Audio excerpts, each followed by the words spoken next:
And there we go. So trying to get back into the swing of things. It's been a couple weeks since we recorded due to some circumstances. Um, but yeah, it feels good to try to get some routine going again, getting back to the routine. Yeah, routine is good.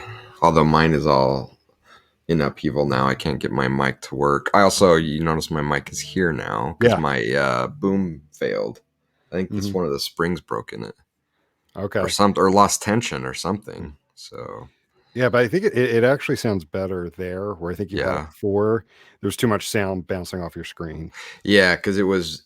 I mean, you can't see it, but it was here in Hmm. between my two screens, and it created like this backboard, I guess, for it. So maybe this is better.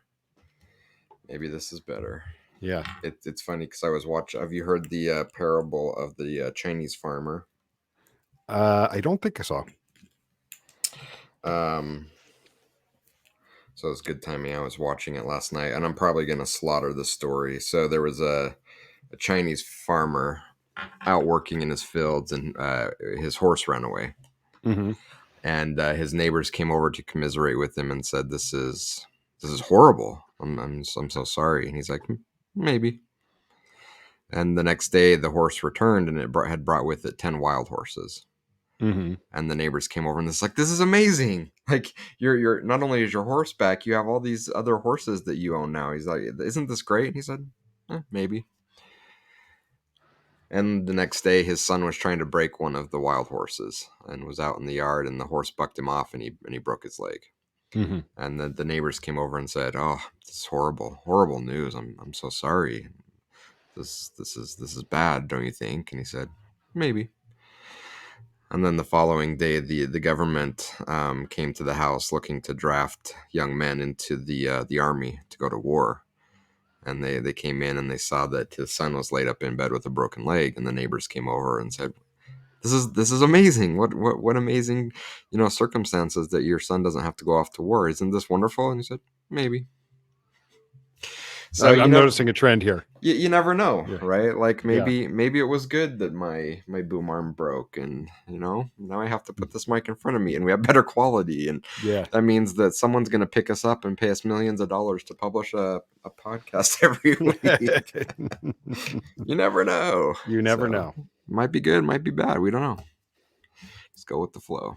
Yeah. So didn't mean to be all philosophical this morning. No, no, no. It's a good way to kick us off. Yeah. Yeah, well, I'm glad I peaked at today's topic. So I've got I got so much to talk about on this topic. So you're gonna have to keep it focused as best you can. Nah, nah. Let's just go. So do you want to Yeah, kick it off, or you want to intro yeah. it? No, like let's just see where it goes. Let's not worry about focus. Okay. Um, talking about trying to get back into a routine. Like I'm trying to get my focus back and whatnot. But then also, you know, to your point, maybe the everything that happened, it's I'm thinking like again maybe a good way to change up how I do certain things, but Mm, not to get too off topic and too like woo out there and taking us way off course. Yeah, let's dive into our topic. So on our last episode, we talked we started digging into the discussions around buying and selling services, mm-hmm. and we focused on RFPs, and really like, do they provide value, what is their purpose, and all of that. So more around like the looking at RFPs from you're selling your services perspective, but then also from the buyer's perspective. Why do companies go through RFPs? When you ask anybody about an RFP and they cringe. Yeah. So today I want to talk about sales and like actively selling services. So like for many people, a salesperson is not seen in a great light. They're seen often like that. There's a stereotype that they're sleazy. They're out to get you, and whatnot. I can't tell you how many times like I go into a store and yeah, I have an idea of what I'm looking for, but I might have questions and someone will come up to me and say, "Hi, how's it going? Can I help you?" My immediate gut reaction is no thanks, I'm good. Yeah. And I mean, has that have you ever And done you that? and you may even need help and want help, I but you don't want to be you sold. don't well, yeah, you don't want that like slimy, uncomfortable, bad buyer experience. You Yeah. want it to be a good experience. So even though you may want some help and need some guidance, your past muscle memory is saying, like, just leave me alone, please. You Yeah. know? Yeah. So, and I mean, like, we're talking in broad strokes here about salespeople, and that gut reaction of I'm about to be taken for a ride, Yeah. and I do believe that there, while that impression exists for a reason. I Yeah. mean, there are just as many good salespeople that genuinely care about what they're selling. So a quick aside, like, a guy I worked with like 15 years ago or so, he was like, if you ever want to know if you have, especially going to buy a new car, if you want to know if you have someone who truly cares about the product, ask them what car they're driving, and that will give you insight into, can this person be trustworthy or not? And I mean that's a whole conversation in and of itself. But you have people that genuinely care about the product, that genuinely want to help educate you on it, help you find the right solution. Hmm. So in the area of selling services, where I want to, the topic for today is how can you rise above the stereotype of the sleazy salesman who's just out to get you to buy anything and oversell you, to like truly help people understand what their needs are and help them find a solution for those needs. I mean, I think it's be to like still the George Costanza approach. It's do the opposite. We all have horrible experiences of being sold to, and if we don't know what strategy we want to create for ourselves, a good place to start is to do the opposite of that. Because if I can't remember the quote from George, if doing the approach that sales is sleazy and we don't like it and we're feeling pressured and sold to, if those things are bad, then the opposite should be good, and it's at least worth testing out. And so being authentic and truly caring and engaging and thinking long term over short term, um, it's very easy to stand out, because people enjoy that. And in fact, they don't even feel like they're being sold to, and in fact they're not. They're not directly being sold to, so it just feels different to them, and it feels better. The pushback that you always get is that, well, that doesn't work in an environment where we have to meet a quarterly goal. You're probably right. I mean, it probably is a lot harder, and I think that's probably a different conversation. But a huge part of what is wrong with the sales industry is, managing towards quarterly goals instead of lifetime value. And I think when you're pressured to meet an arbitrary number for this quarter, which is some kind of arbitrary 3-month period, then it tends to put people in very stressful situations where they will do whatever it takes to hit their number. And a lot of times that's where we see that kind of like sleazy mentality of the typical sleazy sales guy taking someone out to a bar, or the used car salesman. Like, fill in the blank of the example. I think more often than not, those are driven by the overwhelming stress that they are under. And it is a stressful position for sure. Because in these organizations that are managing quarter to quarter, you miss your numbers one quarter, you get your ass kicked. You miss your numbers the next quarter, you're looking for a new job. And so it from the get go, based on how it's designed, it puts them in a position to be sleazy. Yeah. Funny enough, I was actually just talking to my wife this morning about, quarter over quarter demands, completely different context, but same idea. Yeah. When you're held to something quarterly, you can't focus on the long term. You need to, in this case, push a sale to close as quickly as possible. Yeah. Don't let the person walk out the door, do whatever it takes to close the sale. Yep. And it's unfortunate because a lot of times if you're able to see the bigger picture over the long period of time, doing it the opposite of that makes substantially more revenue long term. But again, if we're just judged on what we do today, it's really hard to manage towards that. You need a special person in a role to do that. You need an organization that can help support it. And so I empathize with sales professionals. It's an incredibly hard position to be in, especially for a public company where it literally is all about this quarter. I don't know how they do it. I'm sure that job would eat me alive if I was working for an enterprise brand having to make quarterly numbers. I'm sure I would fail. Yeah, I had a part-time sales position when I was in college. I worked for Gateway Computers. Did I ever tell you that? No, I didn't know I that. don't. I don't think I ever mentioned on the. You know, if you remember the computers with like the Oh cow yeah. spots. Oh Yeah, yeah. yeah. They used to have retail stores, so they were one of the first to actually have like their own dedicated retail stores. Mm, Apple came after, um, and so there was one not too far from here, and I got a job after my summer internship working there. And I mean, as a part-time college kid, the gig was fun. yeah. Like I actually really enjoyed it. And the state of Pennsylvania did like a couple like computer tax-free shopping days. Mm, And I made base salary plus commission. And those days I made a good amount of money for a college kid. yeah. Um I mean it was a fun gig, but yeah, you're right. Like I could not do that as a full-time job because you're exactly right. Like you were judged by the week. You know, Mm, they were looking at your not just what you were selling, but like your attach, your upsells yeah. on a weekly basis. And they were posted for everyone to see.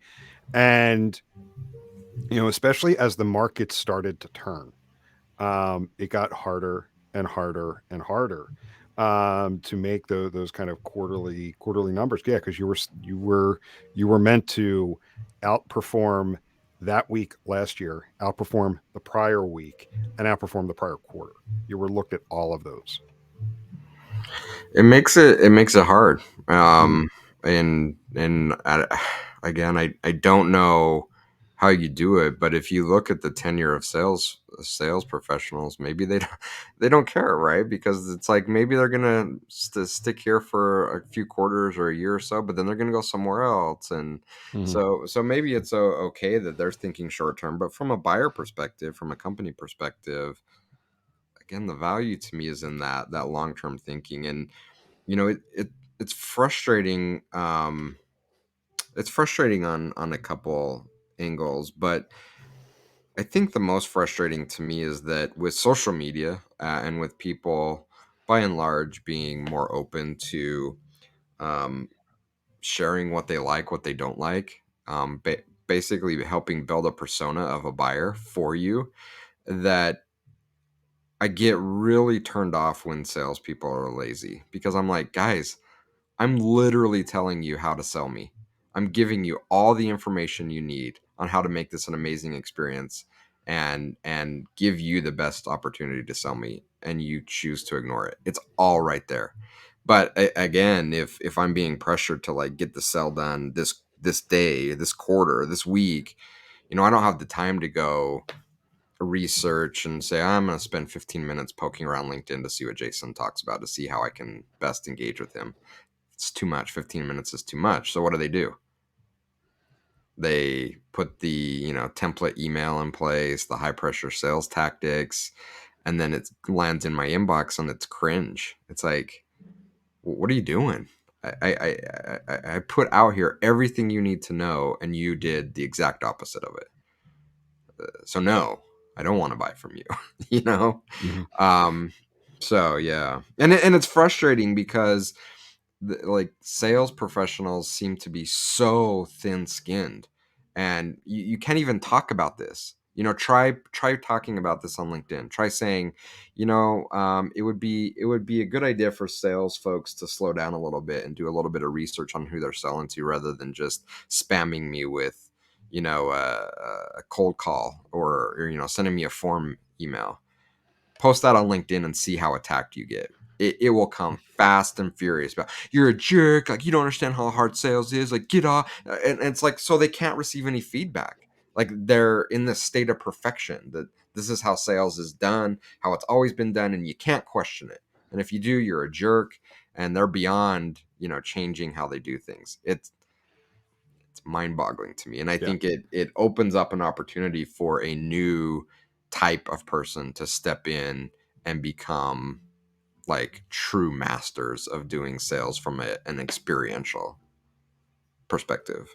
Yeah, I love how you brought up like the form email and just the message.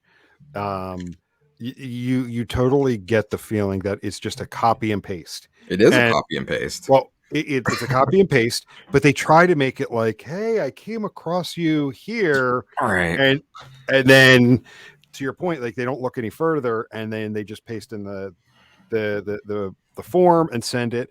And then like if you don't respond right away, in 2 or 3 days, like clockwork, the follow-up comes, and hey, did you get a chance to look at my email about how we could help you doing this and yada yada yada. There's nothing genuine or authentic about it. Like there's nothing Jim froze. that Oh, you're back. You're oh, okay. What I was saying was like there's nothing genuine, or you froze, I think. Uh, back. There we go. You're back. Okay. Yep. Glitched out for a minute. Everything Sweet, went down. sweet. Um. All right. I don't know where I was at. I was talking about the form emails, Oh yeah. and I'm trying to figure out what the last thing you might have heard, but I was talking about how you get the form email, which tries to open with some level of connection, but it's quite obvious it's a form. And then like clockwork, the follow-up forms start coming. So there's nothing authentic or genuine about it, which makes it really hard to feel like the person actually cares. Well, and they don't. And I guess that's where I get in trouble, is that I say things like that. I'm like, you got to take it just a few minutes to care. What are you talking about? Of course we care. Like we Mhm. care. It's so hard. You don't know how hard this is. I'm like, guy, like how hard is it to take a couple minutes and just show that you care? And maybe most people can't see through it. I mean, are we just like this special breed that can see these emails and be like, you're not authentic? I'm sure Um, most people see it, right? God, hold on. What is success percentage of direct mail campaigns? People say the same thing. Like when you just get the bulk mailers in the mail, like just the physical bulk mailers, but God, like they actually have like believe it or not, they actually do hit. And of course, like quick Google search here, nothing's going to come up. Um, but my point being is everybody says the same thing when like the junk mail comes in. Like how many people actually respond to this? Believe it or not, there's probably enough Yeah. that Oh, I'm justify. yeah. The numbers will say that. It's true. Yeah. So yeah, I think the same thing with just like the scattershot emails coming from LinkedIn or whatever. Um, it's the same thing. Like, I think a lot of people say the same thing, like, really, really, but there's just enough that it's going to hit with. And maybe it comes down to what experience the buyer is looking for. Hmm. And so, I probably should be willing to take a step back and say, not every buyer wants the same experience, and that's okay. So for a certain buyer, this is a fine experience. It's what they want. In Hmm. fact, I wrote about this in 2006 or 7. I'll have to go see if I can find it out on whatever that website is, the Wayback Machine, the art Internet Archive Hmm. website. Because I had a site that I don't have anymore that I did a bunch of blogging on, and I came up with this visual of sales compared to how you can fish. And I don't know if you've watched any documentaries on these big fishing vessels that are looking for um, fish like tuna or other kind of swimming fish, not bottom feeders. Um, and they trawl these huge nets out behind Hmm. the boat, and then they drag them in, and then they separate out the fish that they want from the ones they don't want to keep.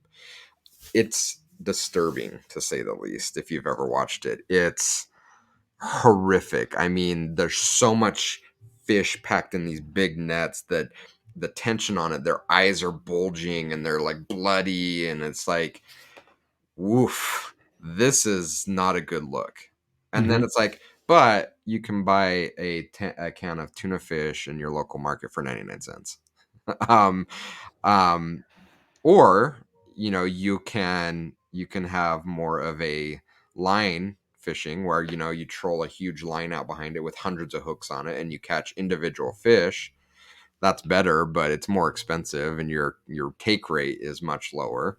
And you can buy a can of that tuna fish in the store for $4 a can, $5 a can. um, or you can line fish with a single line on a boat. Fisherman Jim out there casting and reeling it in and pulling in a tuna fish that you can go to the fish market in Japan and pay hundreds of thousands of dollars for a fish, or like massive amounts of money for a high-end tuna, right? Yeah. And I use that as a way to visualize selling, that you can have this experience where you're casting a wide net and you're trying to just drag in everybody. It's efficient, and you can cast wide, get a lot of interest. You're going to catch something, with the example of the mail campaign. It's like, I'm going to cast that out wide, and most of what I'm going to pull in I'm not going to catch, but I'm going to catch a few, and the numbers are going to make sense for me. But the process is brutal and it's not enjoyable, but it's cheap, right? And that allows me to maybe offer a cheaper product or a cheaper solution or a cheaper service. And maybe that's what the buyer is looking for. They don't need the $6 can of tuna. Um, or maybe even in some instances, the line caught tuna, the $6 a can, it's more expensive. It's more hand picked. It's a little nicer process. You can taste it in the results. I don't know if you've ever tasted a 99-cent can versus a $5 can of tuna. To me, it's night and day difference. But it's obviously vastly more expensive. Hmm. Or you could say, you know what, I want a really high end tuna, and I'm willing to pay $40 for a few little slices of tuna. So it really comes down to the buyer. So maybe I'm being too harsh saying this is a horrific way of doing it. It's bad experiences. There's a buyer for everything. But for the type of experience I want, for the type of experience I want our buyers to have, I want them to have that incredibly high end, we fished with a pole and a line and brought in one fish type of Hmm. experience. And that's not for Yeah. everybody, but that's for us, absolutely. Yeah. And it's It's how I want to definitely, be sold to. So yeah. Like, again, I'm going to go off on a bit of a tangent, somewhat related. It goes back to a line from Steve Jobs right after he returned to Apple. And at that point, Apple's market share was 1% or less of the personal computing market. And he was asked once about it, about the market share, and he's like, for the people we target, the graphic designers, the video and audio producers, the education market, we're at 70-80% of the market. So the market that we're targeting, we actually control a share of those particular markets. So I mean, that I'm reminded of that as you're talking about, like, who are you trying to target as far as a buyer? yeah, and I think that that's important, and it's a question that we in business don't often ask a lot, because I think there's this notion that the world is your marketplace. That I that's was just the about to say that. right, that Yeah. that is your sales strategy, that everyone is your buyer. And it's simply untrue. And it's a place, and then we see it a lot in analytic services. There are a lot of agencies that spin up and say we are everything for everyone, and we sell to the startup that spun up 2 weeks ago, to the mom and pop down the street, to the billion-dollar global brand. We do everything for all of them, and I'm like, you can't. That's not how any of this works. And it's that they either didn't by choice, or most likely didn't realize that they need to put in the time to think about who is our buyer and why are they our buyer. It's a critical question to the success of any business that needs to be asked, and just a lot aren't asking that. And Mhm. we see it with companies that we work with, and we definitely see it with companies in the analytic services space. Just no one is asking that question, and that really needs to be the first question, because once you understand who your buyer is, then you can start to understand how they want the experience to be buying from you, Mhm. right? Yeah, and I mean, not to sound glib, I mean, it's marketing 101. Mm-hmm. I'm reminded of just some of my early college marketing courses is you need to define your market. Who are you trying to sell to? Because not everybody is going to want your product. And whatever your product, the messaging around it, it's going to fall flat. And it's like, I Mm-hmm. think we do need to be reminded of that from time to time, because there, people these days think with new technology, new ways of buying, that everybody can be your customer. It's still not, No, it's still not the case. no, and I mean, even for massive brands like Amazon, like Walmart, not everyone is their buyers either. While they may have a bigger share of the total global population, still not everyone's their buyer. There's a persona that fits who is using those businesses. So you have to think about it in order to then think about, again, what experience do I want my buyer to have? And this is going back to, people are giving you what they want. They're self-selecting, basically. They're saying, this is the type of buyer I am, and this is where I fit, and this is how I would like to be sold to. So going back to this fishing example, if you look at my content, I am telling you, and I am giving you the keys to how to sell to me, that I am all in on line fishing, both how I do sales and how I want to be sold to. So if you come to me with large net fishing and try to scoop me up in that net, I am going to be angry, and I am probably never going to buy from you. Don't do it. And I'm telling you that.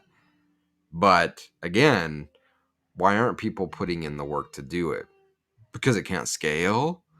It reminds me of back in the day, Gary Vaynerchuk's book, The Thank You Economy. I knew you were going to go this way. Because if you weren't going to bring it up, I was. But go ahead. It resonated with me so much. I did a bulk order and gave copies out to everyone on my team back in, I can't remember what year it was.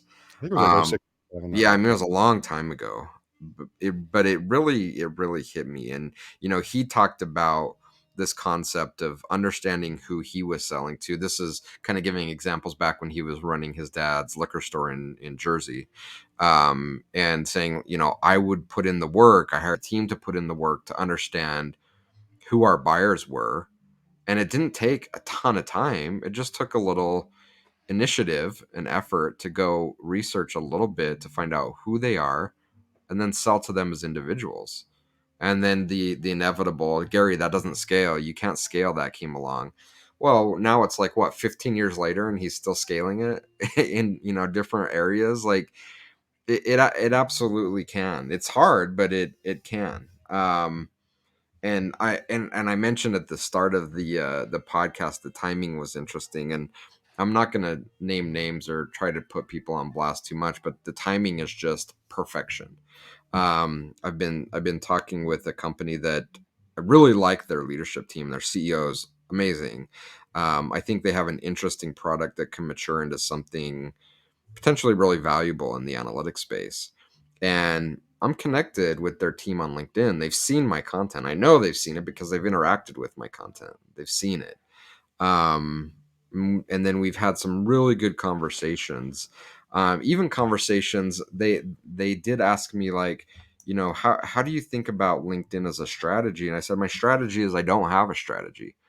And the question was, how are you using LinkedIn to fill your funnel and create leads? I'm like, I'm not, and I am at the same time. It's a bit of an oxymoron, right? Like, I don't have a framework that says, well, I'm going to drive 5 leads per week from LinkedIn by following this strategy. I don't do that at all. I don't care about that at all. That's fishing with a net. I'm line fishing out there. And by doing that, I'm just putting my authentic self out, and I'm going to attract individuals that align with my way of thinking. We've had this conversation, okay? And I'm irritated a bit, so that's why I'm a bit theatrical here. Why No, does no, no, no. why Fired doesn't up my Jason's why doesn't my great. why doesn't my screen move? Okay, so here's the email I got, and again, I'm gonna scrub names and stuff from it.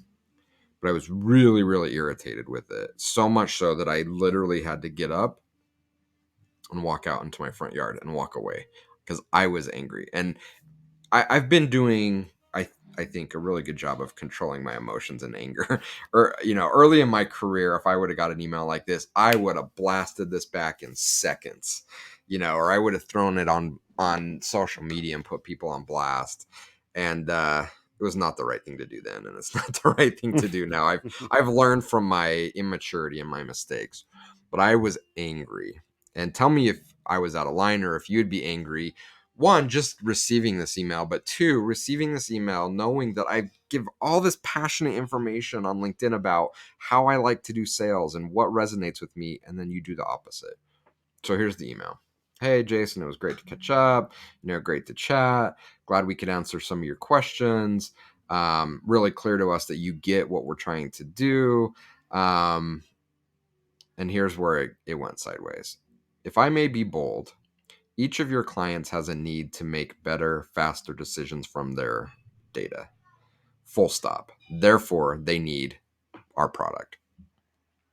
This puts 33 Sticks in a very influential position to bring value to your clients. The question now, then, is how do you bring this to their attention? And I was lit up by that. I'm like, dude, like, I told you how to sell to me, and you full on put this, like, if I can be so bold, like, every one of your clients needs this, and to insinuate that I'm not bringing my clients value right now, and that I'm in a really unique position right now to bring them value if and only if I put this product in front of all of them. I was angry. Well, all I can imagine as you're reading that second part there is this person having like a little notepad off to the side Yeah, with like their key little phrases and like, yeah, oh, that one's gonna be good. Let's put this one in, and oh, that one over there's gonna be good. Let's pop this one in. 100%. Right? Like, there's some book or training manual somewhere that says here's the key phrases to use that is going to resonate with your prospect, and they're going to be so pressured, or you're going to make them question their value that they're going to have to buy from you. And yeah, that probably works, but it doesn't work with me. And the frustrating thing is I told you that approach wasn't going to work with me, and you did it anyway. Right? I mean, I would be angry if I got that from some random person, but I would maybe give them a little bit of leeway, saying maybe they didn't take the time to go look at my Twitter feed. Maybe they didn't take the time to go read the content I posted on LinkedIn. I'm going to give them a pass. But it's really hard for someone that I've communicated with and I've put my content out there and then still hits me with the net fishing approach. Like, guys, well, what are we doing here? you know, Mhm. like, I told you wasn't going to work, and damn it, you did it anyway. Yeah, Yeah, and I mean that was brutal because it immediately went to something heavy-handed and impersonal. Like yeah, if you read that again, I heard two tones. Like the friendly, "Hey, it was great to catch up with you," and then "What's it gonna take the for you to copy walk away with paste. this car today?" Yeah, Like yeah, the leaning in and the yeah. So yeah, so what could I do to get you to drive away in that car today? yeah. We've all had that experience, right? Like, you Yeah. walk in, it's like, hey, you look like a nice guy. You look dressed nice, look nice. What do you work in, like, marketing or something? You're like, man, you look like a sharp guy. So, just between you and me, what's it gonna take to get you to drive away in this car today? I mean, Yeah. my boss is breathing down my neck. I mean, I got this one-time discount, but it expires in like look, like 20 minutes. Like, Yeah. If we can let's get get this deal this done done. real Let's quick. get this done. Like, don't. I've talked about the piano story, haven't I? Yes, you have. So, I mean, same type of deal. So, I'll make it short because I've shared it on the podcast before. Um, Early 2000, wanted to buy a piano. I had my first home, and I went to a local piano store in the neighborhood, and I found one I liked, and I got the your timing couldn't be any better. We have this amazing sale going on right now, but it literally ends in 2 hours. I'm like, dude, don't. And I told him that. I said, don't do this. I love this piano and I'm going to buy this piano. If you do this, I'm going to go buy it somewhere else. And he couldn't break from his model, right? And he's like, no, dude, no pressure or anything. It's just like this is a one time. Like I have never seen a sale come along like this. Bullshit. This is a special sale, but it does end in 2 hours. So I'm so sorry. I walked across the street and I ended up paying $700 or so more for the piano and couldn't have been happier. Yeah. So, like that may work with some people. And if those people are your buyers, awesome. Keep up your tired routine. But it is not going to work with me. And I don't think that I'm an exception. I think the persona of the buyer is changing, and buyers across the board, whether you're buying a piano or services or analytics software or anything in between, buyers are now saying, the buying experience is part of the overall experience. And if you're going to create a crappy buying experience, I don't want to use your product or service. I don't care how good it is.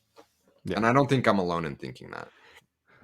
I mean, I think again, I think it goes back to the person. Like, I mean, there's definitely those people that want the mass produced Walmart experience. Well, they want it because let me ask you this. Do they want it because it's convenient, or do they want it because it's cheap, or maybe both? It's both. There's a level of convenience, there's a level of cost. Yeah. Um, but then there are those like, so yeah, maybe there's a bit of want and need. They kind of need it maybe due to the cost factor. But yeah, And, I'm not gonna put my no, foot in my mouth. I'm just no, gonna no, walk away no, but from that. let's unravel that a little bit, and even if it is uncomfortable, Yeah, because yeah, there is a segment of buyer where it absolutely is cost. yeah. They have but they don't have the budget. They have a select budget they have to Yeah, work with, and I empathize with that, yeah, and there is solutions for that, and absolutely, yeah, and we've talked to buyers as well. It's like, well, here's our budget. I'm like, okay, well, you're gonna have to go buy from Walmart because we don't sell that, and I mhm, empathize with you, and they have a product that you can use, and that's the position they're in, and we've all been in that position, right? We don't have, you know, we're I don't know any multi-billionaires that just have money printing, like we all have budgets, so I get that. Like yeah, we have to work within where the numbers make sense, but oftentimes it's not about budget, it's just about being cheap. Right? It's like a mental mindset. It's like, I have the money, I have the budget, true, yeah. I'm just not I willing to pay for it. yeah, you're right. Like I could think of a couple people I know where they have the money for the things that they want, but then some of the things that they need to go on the cheap side. No, Yeah. I do. Yeah, I could think of a few people right now Yeah, that I know who are like that. and the example that I always I gotta turn down the heat in my house, it's too hot, hold on. From the convenience of your phone. Yeah, but they haven't come back online yet since my internet dropped. Ugh. Okay. What was I? Oh, so the one thing I like to talk about is shoes. My shoes are out of the office, or I would go grab them.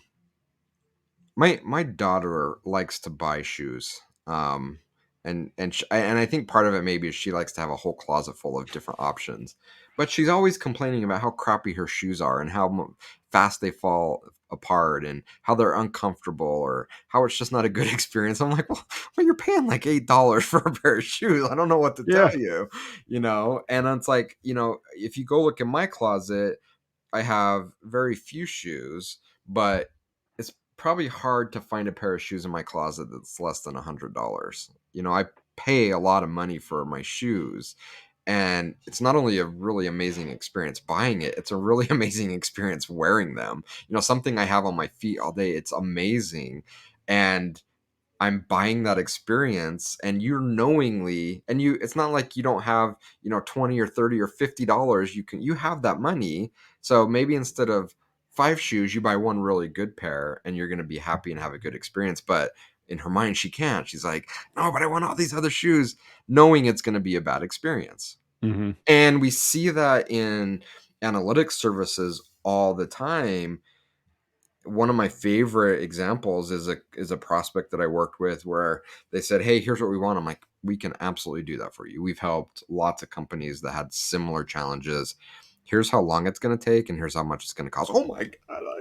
Like he had a complete freak out. I was like, "No, no, no way!" I was talking to this company down the street. They're going to do it in like, so if I said it was going to take us 2 months, they're going to do it in 2 days for like 1,000% less cost than that. I'm like, okay, well you're gonna get what you pay for. If you only have the budget for that, by all means go and do that.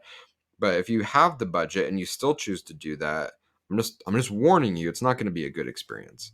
And you can come back and talk to me, and we can talk about what a bad experience it was. And 3 or 4 months later, here they come back in my inbox. Yeah, that didn't really work out. You open to chatting again? So we see it all the time, and it's this logical trap that these people aren't stupid. We know, like as buyers, we know. Like if I see a product that's like stupid cheap, the alarm bells have to be going off in my head. It's like, wait a minute, what's wrong with this? But we still get sucked into the trap, and then we buy it, and we're like, wait, why did this thing fall apart in 2 days? It's like we knew it, but we still Yeah. did it. Why? Mm-hmm. Why are we doing that? Very So true. I empathize. We all fall into that trap. I'm sure I've done it with things I bought for the house. I'm like, oh, this thing that usually costs $100, I found one for 10. Alarm bells going off, alarm bells going. I'm gonna buy it anyways. Mm-hmm. Well, that was a crappy experience. Yeah. So anyway, I'm kind of all over the place on that one, but No, no, no, no. It's a great way to bring it back because yeah, we could talk about how there are people that when there's a want and a desire, they'll find a way to to pay for something. yeah, Um, but it's ultimately, what do they want? Do they yeah. want the top end experience, or do they put no value behind it and they just go for the generic experience?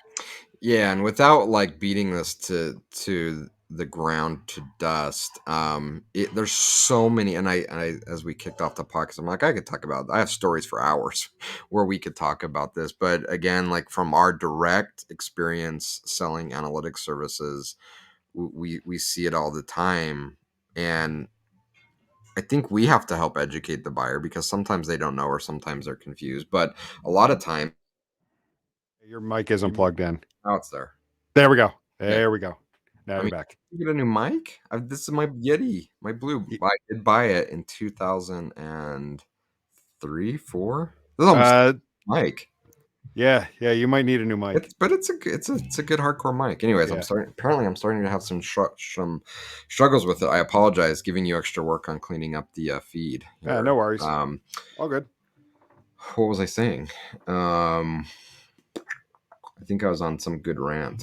Oh, one of the things that I'm finally getting to the point where I'm comfortable with it is that to how we started this off, not everyone is a buyer of our services.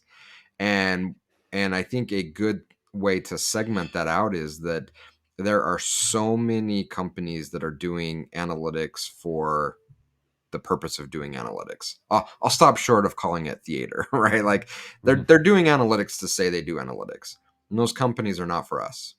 We want to work with companies that want to use data to become smarter about how they do business, to create better experiences for their customers. That's the type of business that we want to work with. And if I look back on it and analyze the deals that we've won and the deals that we've lost, I think a big part of that is that people who never should have been buying from us were trying to buy from us, and people that should never have been buying from us, I was trying to sell to them.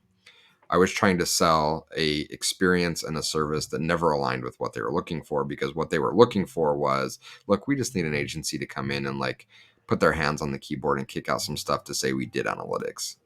And that's just not who we are. Mm-hmm. So I'll leave it at that. Yeah. No, I think that's a good spot to wrap it up. And trying to sell authentically. It's not just the words you use. It's also creating a genuine connection with someone who really wants your product and not forcing something that doesn't exist. That's actually something really good I didn't think about when I was kind of writing up the description for this episode. I was thinking more along the lines of, how can you be authentic with your buyer without sounding sleazy? But you're right. Like, if you're trying to sell to everybody, you're, even if you are trying to make an effort, it's not going to come across right to many people. Yeah. And we're talking about it in terms of buyer experience, but this is, life experience. We're all kind of buyers or sellers in different aspects. And I'm sure the same could be said of like the dating scene or the bar scene. It's like, how can you tell if someone's being authentic or not? It's like, are they just giving me a sleazy pickup line, or can I tell they're truly interested in me and in a mutual long-term relationship based on openness, authenticity, and trust? Like, right? Like, for the most part, you can segment that out. And so it starts to become a lot easier to notice, is this person just in it for them and what they want right now? Or do they have true interest in building a long-term relationship that is going to absolutely pay off for them more than this one transaction? That's the type of people that we want to be dealing with. And that's how I want to be sold to. And again, I think the landscape is changing where that mentality, if it's not already, is going to be the norm. That, this old transactional style, you're just a number. I'm going to use tactics on you so I can, take you home for the night and then be done with you. We're done with that. It's a different world now. Mm-hmm. Yeah, people have definitely moved to wanting more of the personalized experience all the way through, and not just something generic. Yeah. Cool. So this has been a great conversation. So let's go ahead and wrap it up there. And any other closing thoughts? No, this has been great. I love this topic, and again, I think it applies to everybody, and it doesn't matter if you're in sales, if you're like, sales is a part of life. We buy and sell all day long. And so, putting thought into what you want as a buyer, your experience to be, in finding companies that align with that. And then as a seller, thinking about who your buyers are and thinking about what experience you want to create for them. There's magic to be had right there. Very true. Cool. So we will go ahead and wrap it up there and catch everybody later. See ya.